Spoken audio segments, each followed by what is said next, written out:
Assalamualaikum warahmatullahi wabarakatuh.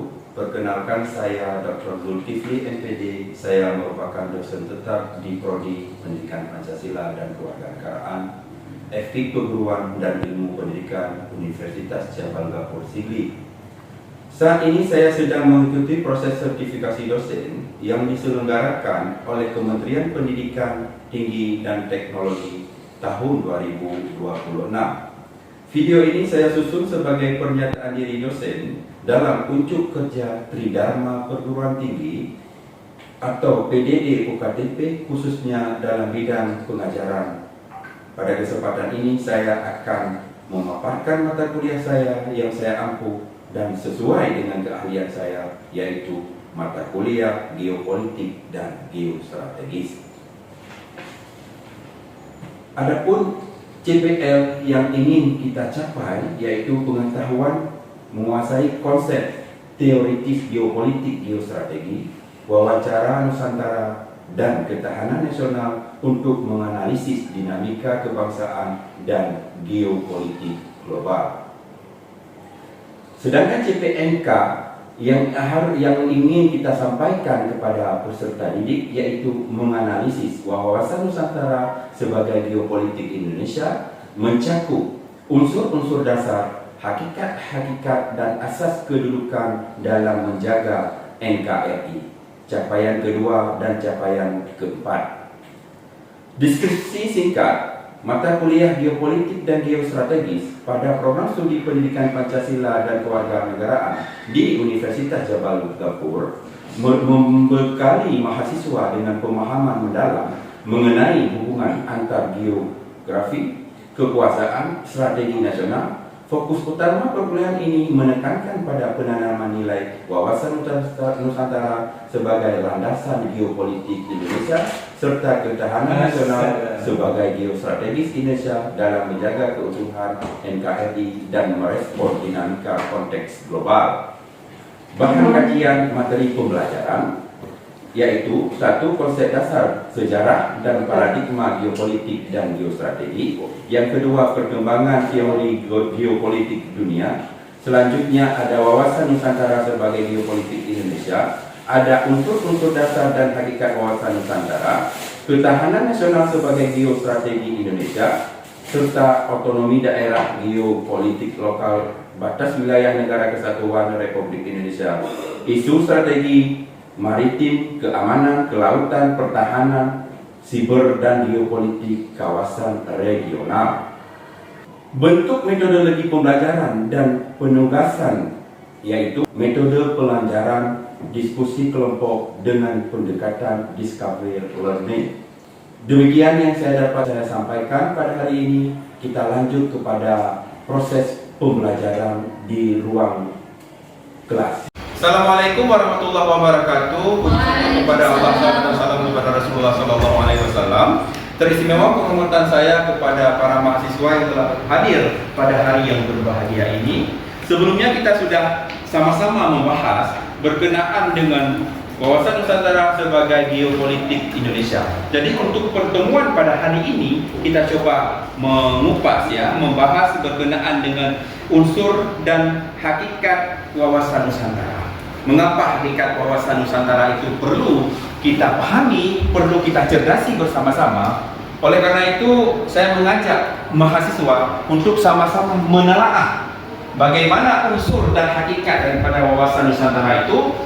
So, coba Anda pandang ke depan, coba Anda lihat ke depan, cara pandang dan sikap bangsa Indonesia mengenai diri dan lingkungan yang serba beragam dan bernilai strategis. Jadi di sini ada keseragaman, ada hal-hal yang berbeda, ada hal kadang-kadang yang satu sama lain tidak mungkin sama. Berkenaan dengan unsur dan hakikat, coba Anda lihat di slide yang kedua. Di sini ada kesatuan politik wilayah bangsa Indonesia yang beragama yang beragam, Pancasila sebagai ideologi berdasarkan UUD 1945.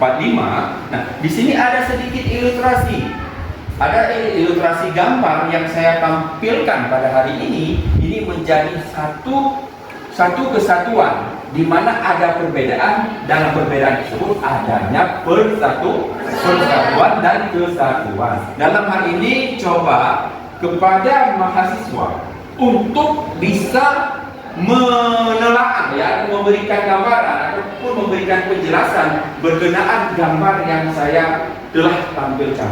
Dalam hal ini saya minta kesediaan mahasiswa untuk bisa memberikan satu penjelasan bagaimana maksud daripada gambar yang telah saya sampaikan tersebut.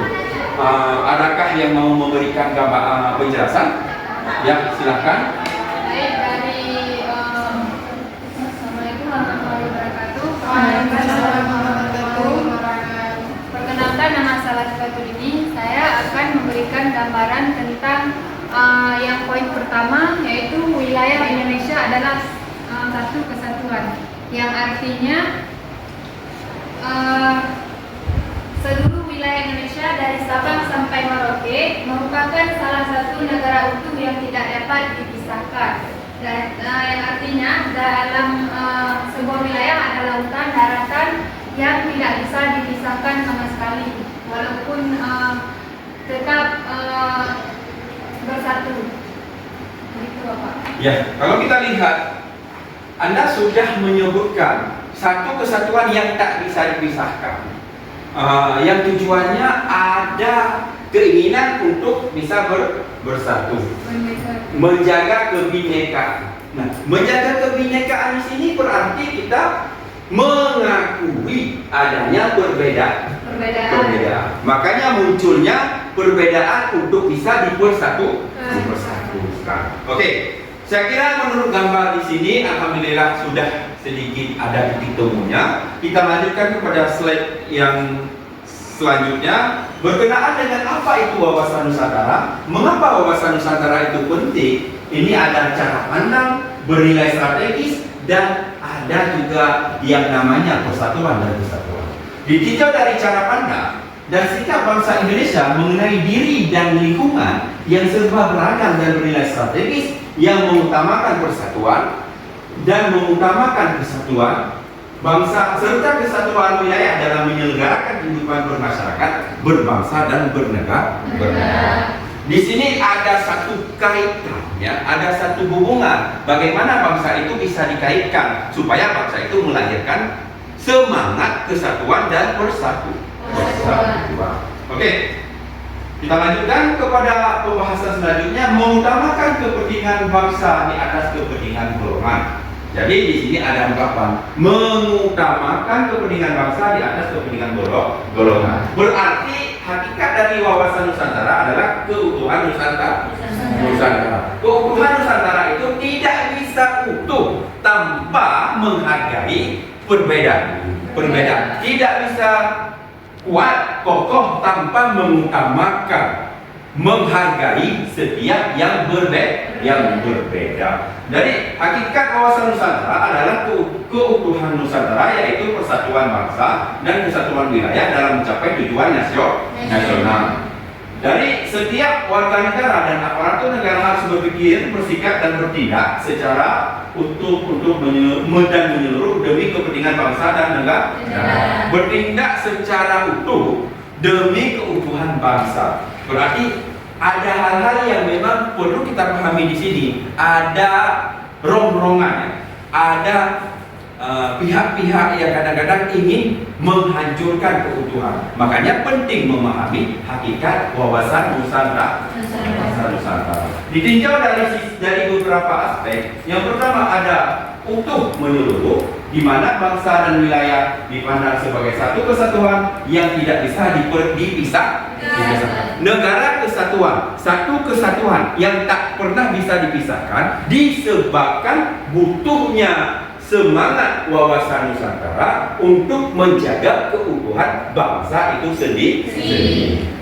Dan yang kedua, poin selanjutnya adanya kepentingan nasional, di mana kepentingan bangsa didahulukan di atas kepentingan pribadi, kelompok atau daerah. Mengapa kepentingan itu penting?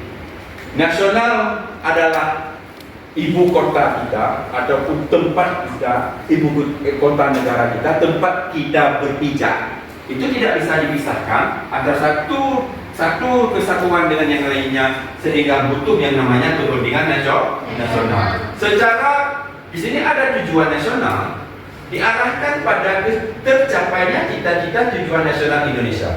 Berarti semangat persatuan dan kesatuan dengan maksud di sini adalah menginginkan adanya tujuan ataupun cita-cita nasional. Oke, selanjutnya ada slide 3 unsur wawasan Nusantara. 3 unsur ini menjadi acuan dasar, landasan dalam mengedepankan unsur daripada wawasan Nusantara. Itu berdasarkan konsep wawasan Nusantara terdapat 3 unsur yang saling berkaitan satu sama lain. Yang pertama adanya wadah, yang kedua adanya isi, yang ketiga adanya tata laku. Oke, menurut gambaran kalian adanya isi itu maksudnya bagaimana? Coba dibaca. Siapa namanya? Coba Zakia dibaca, diilustrasikan menurut pandangan Zakia berkenaan dengan wadah itu bagaimana? Silahkan dibaca menurut gambaran kamu itu bagaimana? Dari nomor 2, isi konten, cita-cita dan tujuan nasional serta asas keutuhan wilayah dengan segala isinya. Berarti oke, coba saya beri gambaran ya. Wujud dan wilayah Negara Kesatuan Republik Indonesia berserta tata tertib dan tata kelengkapan organisasi. Berarti kita itu ibaratnya satu wadah. Tahu wadah? Tahu wadah? Tempat memasukkan atau semacamnya. Itu yang namanya wadah. Wadah itu tidak akan dinamakan wadah kalau tidak ada bentuk daripada satu kesatuan. Bentuk daripada satu kesatuan di wadah tersebut dituangkan, dimasukkan sebagai maksudnya cita-cita bangsa dan semacamnya. Itulah diilustrasikan dalam bentuk wadah. Yang pertama harus adanya wadah, ya. Yang kedua harus adanya isi. Isi dari wadah tersebut menyangkut dengan cita-cita dan tujuan nasional serta asas keutuhan wilayah dengan segala isinya. Coba Anda ilustrasikan bagaimana yang dikatakan dengan isi dari wadah tersebut. Bagaimana yang dimaksudkan dengan isi dari wadah tersebut? Ada sedikit ilustrasi bagaimana Anda itu mengilustrasikannya? Ya, silakan. Jawab. Ya. Jadi isi di sini yaitu berisi cita-cita dan tujuan nasional. Jadi dalam wadah tersebut harus ada isinya mulai dari tujuan nasional serta keutuhan wilayah dan segala isinya. Harus ada tujuan nasional, apalagi? Serta asas keutuhan wilayah dengan segala isinya. Berarti yang diinginkan wadah tersebut kompak. Yang diinginkan daripada wadah tersebut adalah sepakat. Satu tujuan. Yang diinginkan adalah satu kekompakan sehingga menjadi negara yang utuh berasaskan kepada asas-asas yang berlaku di Persada Nusantara ataupun Negara Kesatuan Republik Indonesia. Yang pertama ada wadah, yang kedua ada isi. Dari wadah isi perlunya adanya tata laku. Tata laku di sini adalah perilaku bangsa Indonesia baik yang bersifat batiniah maupun lahiri. Perilaku manusia berarti perilakunya warga negara bersifat batiniah ataupun bersifat lahiriah. Tidak mungkin negara kesatuan Indonesia ini bisa bersatu tanpa adanya wadah, isi, dan tata laku. Makanya dikatakan dengan yang namanya semangat persatuan Indonesia. Oke, selanjutnya wadah adalah kehidupan bermasyarakat, berbangsa, bernegara bagi bangsa Indonesia yang mencakup seluruh wilayah Indonesia. ada beberapa hal yang menjadi tujuan wilayah, di mana bentuk wilayah Negara Kesatuan Republik Indonesia sebagai negara kepulauan yang berciri Nusantara dengan batas dan hak yang ditetapkan berdasarkan hukum. Selanjutnya ada istilah tata inti organisasi, di mana ditetapkan dalam UUD 1945 meliputi negara kesatuan, bentuk pemerintahan republik, dan kedaulatan di tangan rakyat. Dan poin selanjutnya kata kelengkapan organisasi mencakup aspek sosial berupa kesadaran politik, kesadaran bernegara, serta kesadaran akan hak dan kewajiban selaku warga negara.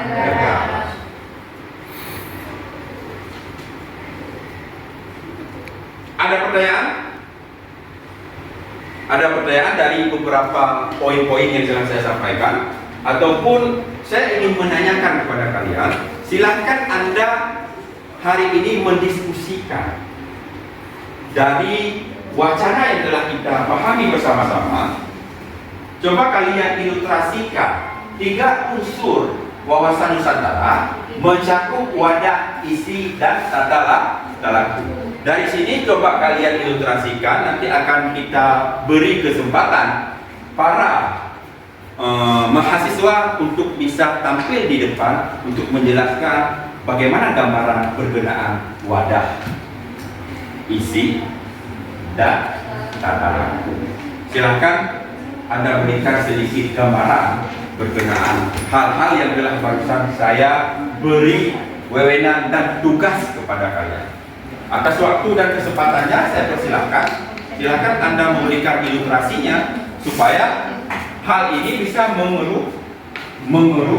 mengerucut ataupun menghasilkan sebuah cita-cita dan maksud yang sama.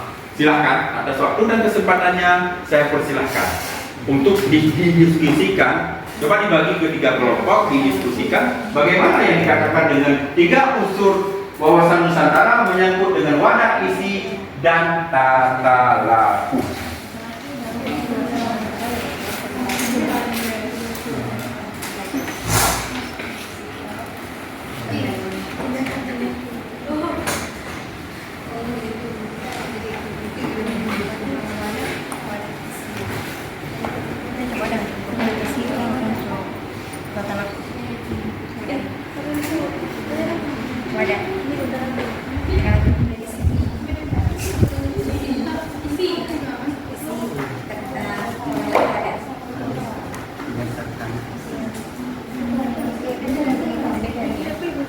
Oke, kalau kelompok ini wadah, isi, tata laku itu di rumput yang bagaimana? Wadah, tata laku, isi. Oke.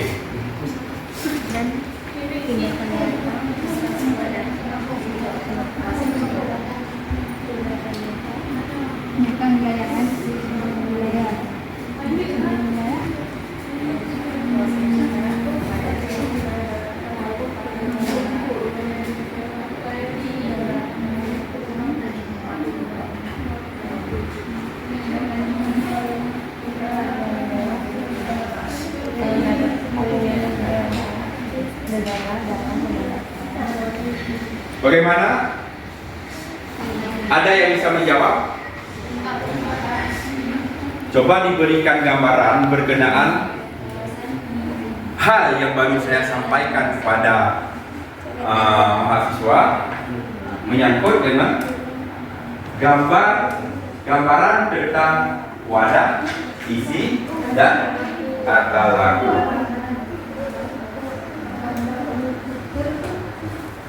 Siapa yang bisa tampil ke depan untuk menjelaskannya? Mengapa wadah itu penting? Mengapa isi itu juga penting? Mengapa tata laku itu juga jauh lebih penting? Berarti tiga komponen ini satu sama lainnya saling keterkaitan. Ya, silakan. Baik, Tolong diperhatikan. Baik, dari kami dari kelompok wadah ingin tentang apa yang dimaksud dengan wadah. Ya. Jadi dimaksud dengan wadah Nusantara adalah berbentuk sebuah wilayah baik daratan maupun lautan, tempat seluruh rakyat Indonesia ini. Berbentuk Berbentuk sebuah wilayah baik di daratan maupun di lautan, tempat seluruh rakyat Indonesia ini. tempat seluruh rakyat Indonesia itu hidup. Ada yang bisa membantahnya ataupun apakah argumen yang dia berikan itu sudah benar? Ada sedikit gambaran dari kalian atau penambahan ataupun kritik ataupun saran. Apakah dari kelompok ini ada yang memberikan gambaran? Silahkan. Ada? Enggak ada? Atau ada penambahan dari kelompok ini berkenaan dengan tentang hal yang barusan disampaikan? Ada penambahan? Tentang wadah.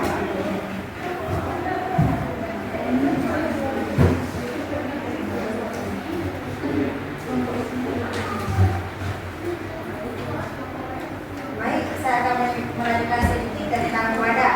Ya. Bisa diilustrasikan sebuah sekolah memiliki gedung, ruang kelas, lapangan perpustakaan, dan halaman. Semua itu menjadi tempat berlangsungnya kegiatan belajar mengajar. Dalam wawasan Nusantara, Indonesia adalah wadah yang terdiri atas seluruh wilayah, daratan, lautan, dan udara serta seluruh rakyat Indonesia yang hidup sekarang. Sekian, Bapak. Oke. Mudah-mudahan Anda dari kelompok yang lainnya bisa menerima dari kelompok isi dan tata lagu. Kalau menurut kalian itu bagaimana? Tolong dijawab ya. Ada, silakan, sudah bisa disampaikan berkenaan dengan isi. Itu siapa yang isi bersama? Ya silakan. Ya silakan. Atas waktu dan kesempatannya, tolong diberikan sedikit penjelasan ya. Ya silakan. Assalamualaikum warahmatullahi wabarakatuh. Waalaikumsalam warahmatullahi wabarakatuh. Kami dari kelompok ISI ingin menjelaskan dari ilustrasi dari unsur ISI. Jadi ilustrasi unsur ISI dalam wawasan Nusantara adalah aspirasi bangsa yang berkembang di masyarakat, cita-cita serta tujuan nasional yang tercantum dalam UUD atau Undang-Undang Dasar 1945. Yang tercantum dalam UUD 1945 berkenaan dengan unsur isi. Jadi isi ini di sini kita sama-sama memahaminya, cita-cita dan tujuan nasional serta keutuhan wilayah dengan segala isinya itu tidak bisa dipisahkan. Dengan ini menjadi satu kesatuan, sesuatu hal yang tidak bisa dipisahkan, berarti tiga unsur dari wawasan Nusantara itu tidak bisa dipisahkan satu sama lain. Adanya rakyat, adanya hukum yang berlaku, adanya tatanan-tatanan yang berlaku dalam lingkup kehidupan di dalam berbangsa dan bernegara.